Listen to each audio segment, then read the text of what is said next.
नमस्कार दोस्तों, आज हम बात करेंगे पार्क के वो 7 दिन उपन्यास की, जिसके लेखक है मिस्टर शिवम तनु शर्मा सर, जिसमें लेखक के कुछ प्रेम प्रासंगिक एवं इलाहाबाद यूनिवर्सिटी का चरित्र चित्रण दिखाया गया है। तो चलिए हम शुरुआत करते हैं पार्क के वो 7 दिन की लेखक के परिचय के साथ। दोस्तों, 17 अक्टूबर 1993 एक मध्यम वर्गीय किसान परिवार में जन्मे शिवम तनु शर्मा मध्य प्रदेश के छतरपुर जिले में एक गांव है लवकुश नगर, जहां के मूल निवासी है। शिवम ने अपनी प्रारंभिक शिक्षा गांव से ही पूर्ण की और इसके पश्चात स्नातक और परास्नातक की शिक्षा इलाहाबाद विश्वविद्यालय से पूर्ण किया। वर्तमान में शिवम बरकतुल्लाह विश्वविद्यालय भोपाल में इतिहास विभाग के अंतर्गत शोध कार्य करने के साथ साथ इतिहास विषय के सहायक प्राध्यापक के तौर पर अध्यापन भी कर रहे हैं। दोस्तों, गाने गाना एवं सुनना, अच्छी किताबें पढ़ना और ड्राइंग करना, साथ ही शॉपिंग करना, इसके अलावा गद्य शैली में लेखन करना, ये भी इनकी मनपसंद रुचियां हैं। दोस्तों, समय समय पर विभिन्न पत्र पत्रिकाएं एवं समाचार पत्र पर इनके लेख प्रकाशित होते रहते हैं। फिलहाल ये शिवम का उपन्यास के क्षेत्र में सर्वप्रथम प्रयास है। 2 शब्द जिंदगी के बारे में। दोस्तों, मेरा मानना है कि life is all about unexpected things. हमें उम्मीद भी नहीं होती कि कहां कब क्या हो जाए, कौन किस मोड़ पर मिल जाए, कल कोई साथ हो या ना हो। दोस्तों, हर इंसान इसी कश्मकश में जिंदगी जीने का प्रयास करता है और जिंदगी को आसान बनाने का प्रयास करता है, जिसमें माता पिता, भाई बहन और दोस्त अहम भूमिका अदा करते हैं। दोस्तों कहते हैं दोस्ती का रिश्ता सबसे खास होता है, बशर्ते दोस्त आपकी भावनाओं की कद्र करने वाला होना चाहिए और आपके सुख दुख में आपके साथ खड़े हो। हम हर वो बात हर इंसान से साझा नहीं कर सकते जो हम अपने दोस्तों से करते हैं। ऐसे ही 2 चुलबुले दोस्तों की कहानी है ये, अमर और बाला की, पार्क के वो 7 दिन। लेखक के दिल से। ये दोस्ती है, इश्क है, मोहब्बत है या कुछ और, ये तो पता नहीं, लेकिन जो रिश्ता उससे है वो किसी और से नहीं। क्या मार्मिक शब्दों का चरित्र चित्रण है। दोस्तों, लेखक की भावनाओं को जान इस प्रेम दास्तां को जानने की जिज्ञासा अत्यधिक तेज हो जाती है। सपनों का शहर इलाहाबाद। अमर ने इंटरमीडिएट की परीक्षा पास करने के बाद यह कभी नहीं सोचा था दोस्तों कि वो आगे की शिक्षा प्राप्त करने इलाहाबाद जा पाएगा। दोस्तों, वह कहते हैं ना, भला नियति को कौन टाल सकता है। शायद नियति ने पहले ही तय कर लिया था कि अमर को आगे की शिक्षा पूर्ण करने इलाहाबाद विश्वविद्यालय और मां गंगा की गोद में आकर खेलना होगा। और दोस्तों, यही अमर के दादाजी की इच्छा थी कि अमर इलाहाबाद से सिविल सर्विस की तैयारी करे।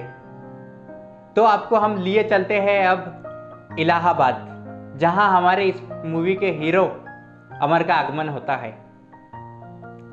जब दोस्तों आप किसी दूसरी नगरी कमरा खोजने निकलते हो तो आपको 10 बाई 10 के कमरे के नाम पर एक खाली कमरा दिया जाता है, जिसमें कूलर, पंखा से लेकर रहने, खाने और सोने की व्यवस्था स्वयं करना होता है।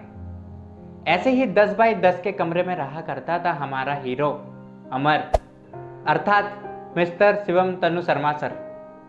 दोस्तों, इलाहाबाद नगरी में अमर के जीवन में भी बहुत उतार चढ़ाव, अच्छे बुरे दिन और लोगों का आना जाना लगा रहता था और अमर ने बहुत ही कम समय में इन सबसे सामंजस्य बनाना सीख लिया था।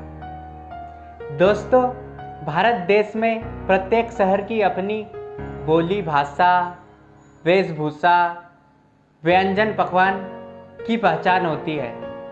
ऐसी ही इलाहाबाद की नगरी है दोस्तों, जिसने भारत देश को कई बड़े बड़े प्रधानमंत्री, राजनेता, अभिनेता से लेकर साधु संत तक इस पावन धरा ने देश को दिया है। ऐसे ही कुछ नए सपने लेकर अमर इलाहाबाद की नगरी पहुंचा था। दोस्तों, आज यूनिवर्सिटी का पहला दिन है और हमारे हीरो अमर को यूनिवर्सिटी का एड्रेस भी नहीं मालूम है। तो अमर थोड़ी देर विचार विमर्श करता है और सोचता है कि रास्ते में किसी से पूछ लिया जाए। रास्ते में एक 40 वर्ष की आयु का अधेड़ व्यक्ति मिलता है, जिससे अमर कहता है, अंकल जी, यूनिवर्सिटी जाना है, कैसे जाऊं? उस अधेड़ उम्र के व्यक्ति ने यूनिवर्सिटी का क्या गजब रास्ता बताया दोस्तों, ये आपको जरूर जानना चाहिए। अधेड़ उम्र का व्यक्ति अमर से क्या कहता है, काहे से जाओगे बाबू? तो जवाब में अमर कहता है, साइकिल से जाऊंगा अंकल जी।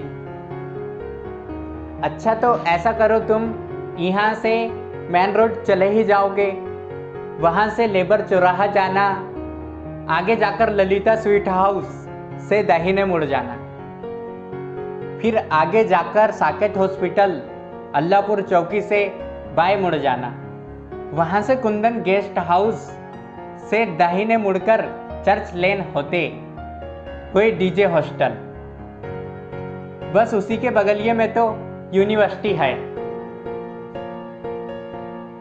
दोस्तों, विश्वविद्यालय का पहला दिन एमए प्रीवियस ईयर 2014-15 का सेशन था। लड़के लड़कियों की कतार लगी हुई थी एडमिशन के लिए, और इन्हीं कतार में अमर और बाला भी थे।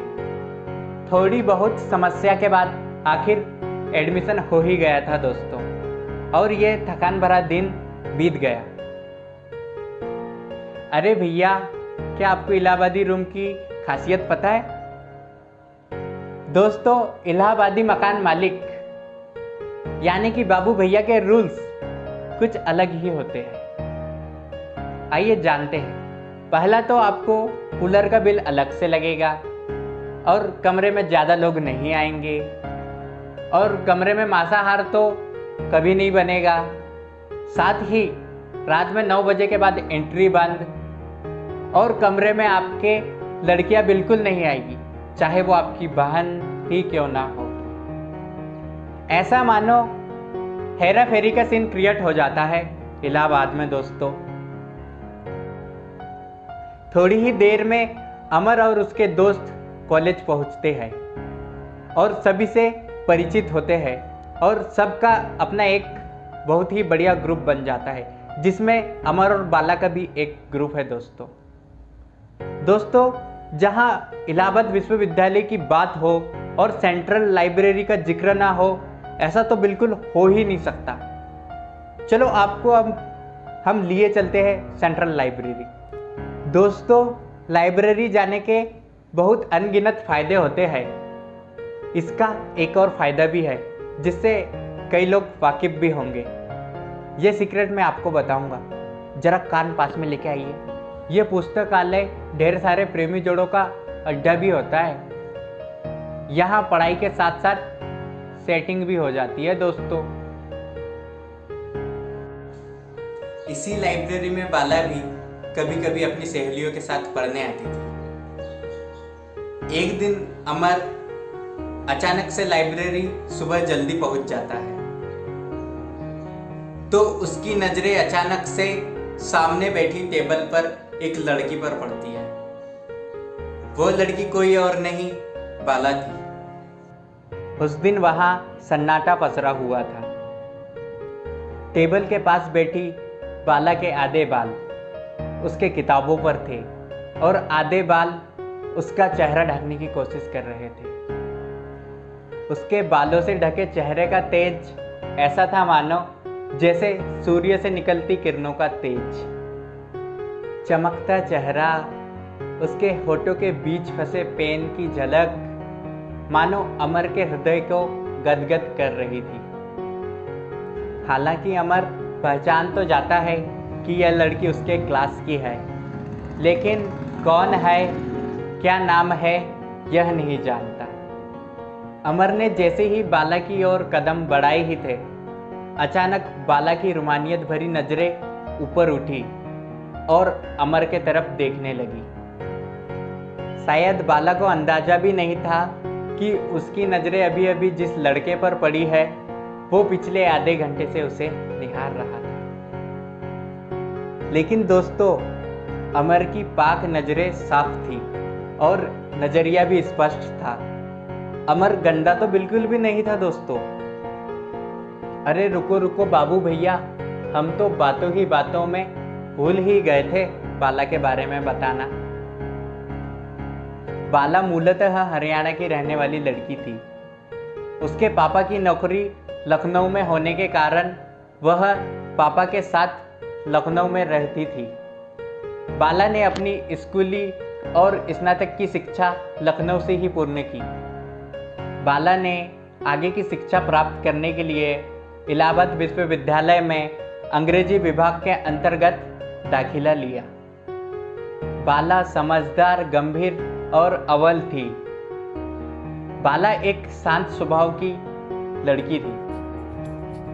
इसमें कोई दो राय नहीं है दोस्तों कि देखने में बाला सुंदर, रंग साफ और साधारण गेटअप में रहने वाली लड़की थी। बाला में सबसे अच्छी बात वो थी उसकी हंसी। जब बाला हंसती तो लगता मानो किसी बंद कली ने खिलना शुरू कर दिया हो। बाला क्लास में ऐसी बैठती थी मानो केवल प्रोफेसर बाला को ही पढ़ाने आया है। शायद हमारे हीरो अमर को बाला की यही हंसी भा गई थी। दोस्तों, आगे की कहानी जानने के लिए बने रहिए अमेजिंग पंकु यूट्यूब चैनल पर, और वीडियो को अंत तक देखने के लिए हृदय की गहराइयों से प्रेमपूर्वक धन्यवाद दोस्तों।